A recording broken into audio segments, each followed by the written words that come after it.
নমস্কার, আমি অ্যাস্ট্রোলজার শ্রী গৌতম বোস।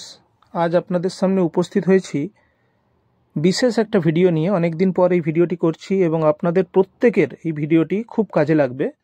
দেখুন, আমরা সবাই চাই যে আমাদের সপ্তাহের প্রত্যেকটা দিন, বছরের প্রত্যেকটা দিন যাতে আমাদের ভালো কাটে এবং সেই মতো আমরা যাতে কি করলে, কি ছোটোখাটো নিয়মগুলো পালন করলে আমাদের প্রত্যেকটা দিন, সপ্তাহের সোম থেকে রবি প্রত্যেকটা দিন আমাদের খুব ভালো যাবে, সেই বিষয়ে আজকে এই ভিডিওতে কিছু তথ্য আমি আপনাদেরকে দেব।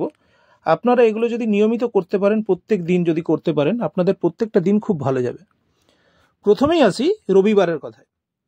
দেখুন, প্রথমে আমি বলি, যে কোনো দিন আপনারা সকালে যখন ঘুম থেকে উঠবেন, বিছানায় বসেই ঘুম ভাঙার পর বিছানায় বসেই আপনারা নিজের দুটো হাতকে দর্শন করবেন এবং দুটো হাতকে দর্শন করে প্রথমে একটা মন্ত্র 3 বার বলবেন। করাগ্রে বসতি লক্ষ্মী, করমধ্যে সরস্বতী, করমূলে তু গোবিন্দম, প্রভাতে কর দর্শনম। এটা 3 বার বলে হাতটা মুখে বুলিয়ে ছেলে হলে ডান পা, মেয়ে হলে বাঁ পা ফেলে নামবেন। এটা প্রত্যেক দিন করবেন। এর পাশাপাশি আবার ওই হাতের দুটো তালুকে দেখে আরেকটা মন্ত্র আপনারা 5 বার বলবেন। এটা বলে আপনারা নামতে পারেন। ছেলেরা ডান পা ফেলে, মেয়েরা বাঁ পা খাট থেকে নিচে ফেলে নামবেন। মন্ত্রটি হলো অহল্যা দ্রৌপদী কুন্তি তারা মন্দোদরী তথা পঞ্চকন্যা শরণনিত্যং মহাপাতক নাশনম। এটা 5 বার বলে আপনারা নামবেন।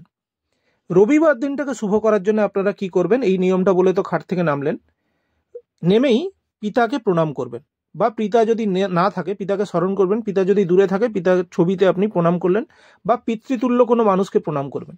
রবিবার দিন অবশ্যই আপনারা সূর্যদেবকে জল দেবেন। তামার পাত্রে জল নেবেন, জলের মধ্যে কয়েকটা গোটা আতপ চাল, একটু গুঁড়ো হলুদ এবং লাল জবা ফুল দিয়ে সূর্যদেবকে অর্ঘ্য দেবেন। সূর্যদেবকে অর্ঘ্য দেওয়ার পর ওং আদিত্যায় নম এই মন্ত্রটা জপ করবেন। ওং আদিত্যায় নম এই মন্ত্রটা 28 বার করে জপ করবেন। সূর্যদেবকে প্রণাম করবেন, পিতাকে প্রণাম করবেন। আপনার যদি বাড়িতে পিতৃতুল্য কোনো মানুষ থাকে, কোনো কাকা, কোনো জেঠু যদি থাকে, তাদেরকে প্রণাম করবেন। রবিবার দিন আপনি চেষ্টা করবেন কোনো হালকা লালের শেডের কোনো জামা কাপড় বা অরেঞ্জ কমলা রঙের কোনো জামা কাপড় যদি আপনি পরেন, আপনার সারা দিন খুব ভালো যাবে। সোমবার দিন আপনারা যেটা করবেন, বিছানায় ওই মন্ত্রটা বলে বিছানা থেকে নামার পর সোমবার দিন আপনারা অতি অবশ্যই মাকে প্রণাম করবেন বা মাতৃতুল্য কোনো মানুষকে প্রণাম করবেন। মা যদি না থাকে মাকে স্মরণ করবেন। সোমবার দিন অতি অবশ্যই শিবের পুজো অতি অবশ্যই করবেন। মহাদেবের পুজো আপনার সামর্থ্য মতো আপনি জল, বেলপাতা, গঙ্গা জল, একটু কাঁচা দুধ বা সাদা চন্দন দিয়ে মহাদেবের পুজো করবেন। এবং নমঃ শিবায় মন্ত্রটা 108 বার বা 51 বার বা 28 বার আপনি জপ করবেন। সোমবার দিন রূপোর কোনো জিনিস ধারণ করাও খুব শুভ হয়। এই জিনিসগুলো যদি আপনি করেন, তাহলে দেখবেন আপনার সোমবার দিনটাও খুব ভালো যাবে। মাকে সম্মান করলে খুব ভালো যাবে। মঙ্গলবার দিন আপনি চেষ্টা করবেন হনুমানজির পুজো পাঠ করা।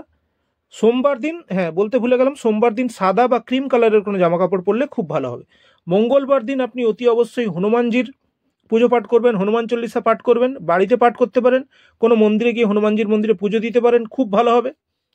মঙ্গলবার কোনো হনুমানজি মন্দিরে চুপচাপ গিয়ে গুপ্তভাবে কোনো মাচিস রেখে চলে এলে আপনার দীর্ঘদিনের চলতে থাকা লোন, ধার দেনা এগুলো শোধ হতে শুরু করবে।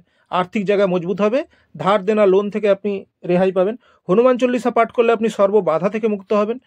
মঙ্গলবার দিন আপনি চেষ্টা করবেন ভাইয়ের সঙ্গে সুসম্পর্ক বজায় রাখার এবং কোনো ঝগড়াঝাটি, ঝামেলা, অশান্তিতে না জড়ানোর। লাল রঙের কোনো শেডের জামা কাপড় পরা আপনার জন্য খুব ভালো হতে পারে মঙ্গলবার দিন। বুধবার আপনি অতি অবশ্যই চেষ্টা করবেন যে আপনার বোনের সঙ্গে সুসম্পর্ক বজায় রাখার। বোনের সঙ্গে কোনো ঝামেলা, অশান্তিতে জড়াবেন না। বোন, মাসি, পিসি এদের সঙ্গে সুসম্পর্ক বজায় রাখবেন, এদের খোঁজ খবর নেবেন। বুধবার গাছের পরিচর্যা করবেন। বুধবার আপনি মিষ্টি কোনো গান, মধুর কোনো সঙ্গীত শুনবেন। এবং সবথেকে ভালো হবে বুধবার যদি আপনি গণেশজির পুজো করেন, গণেশজিকে দুর্বা অর্পণ করেন এবং ওং গাং গণপতয়ে নমঃ এই মন্ত্র যদি 28 বার বা 51 বার বা 108 বার জপ করেন, হালকা সবুজ রঙের কোনো জামা কাপড় পরেন, আপনার জন্য খুব ভালো হতে পারে। বৃহস্পতিবার আপনি অতি অবশ্যই কোনো ধর্মস্থানে যাবেন, হলুদ রঙের কোনো জামা কাপড় পরবেন। বৃহস্পতিবার দিন নিজের গুরুকে স্মরণ করবেন, নিজের পিতামাতাকে প্রণাম করবেন, কোনো ধর্মস্থানে যাবেন, পুকুর বা কোনো নদী বা কোনো জলাশয়ে মাছেদেরকে আটার গুলি দেবেন। বৃহস্পতিবার যদি কোনো ধর্মস্থানে গিয়ে কিছু সময় অতিবাহিত করতে পারেন, হলুদ মিশ্রিত জল দিয়ে যদি স্নান করতে পারেন, তাহলে বৃহস্পতিবার দিন আপনার খুব ভালো যেতে পারে। গুরুকে যদি কিছু প্রণাম করতে পারেন বা কিছু উপহার দিতে পারেন, তাহলেও খুব ভালো। শুক্রবার দিন চেষ্টা করবেন গোলাপি রঙের বা হালকা গোলাপি বা হালকা ক্রিম কালারের কোনো জামা কাপড় পরা, সাদা রঙের জামা কাপড় পরা, উজ্জ্বল রঙের। শরীরে সুগন্ধ ব্যবহার করবেন প্রত্যেক দিন, শুক্রবার অবশ্যই করবেন। শুক্রবার মা লক্ষ্মীকে যদি আপনি লাল গোলাপ ফুল দিয়ে পুজো করতে পারেন খুব ভালো হবে। শুক্রবার আপনার লাইফ পার্টনারের সঙ্গে সুসম্পর্ক বজায় রাখার চেষ্টা করুন, খুব ভালো হবে। তাকে কিছু গিফটও করতে পারেন, এটা আপনার শুক্রকে মজবুত করবে, খুব ভালো হবে। শনিবার দিন আপনি চেষ্টা করবেন, শনিবার দিনগুলো আপনি যারা আপনার অধস্তন কর্মচারী আছে বা যারা আপনার থেকে যে কোনো অংশে দুর্বল তাদের সঙ্গে ভালো সম্পর্ক রাখা বা তাদেরকে কিছু উপহার দেওয়া বা তাদেরকে কিছু গিফট দেওয়ার চেষ্টা করবেন।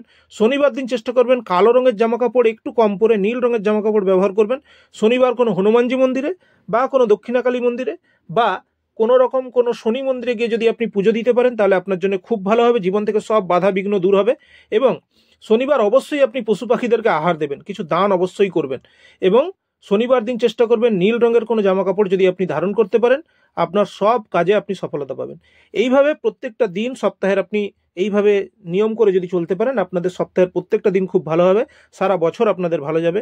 এই 2025-এ হনুমানজির পুজো পাঠ সবাইকে করতে হবে, মহাদেবের পুজো পাঠ সবাইকে করতে হবে। সবাই খুব ভালো থাকুন, সুস্থ থাকুন। আমার ভিডিওটা যদি ভালো লাগে অনেক অনেক বেশি শেয়ার করে দেবেন। অসংখ্য ধন্যবাদ আপনাদেরকে।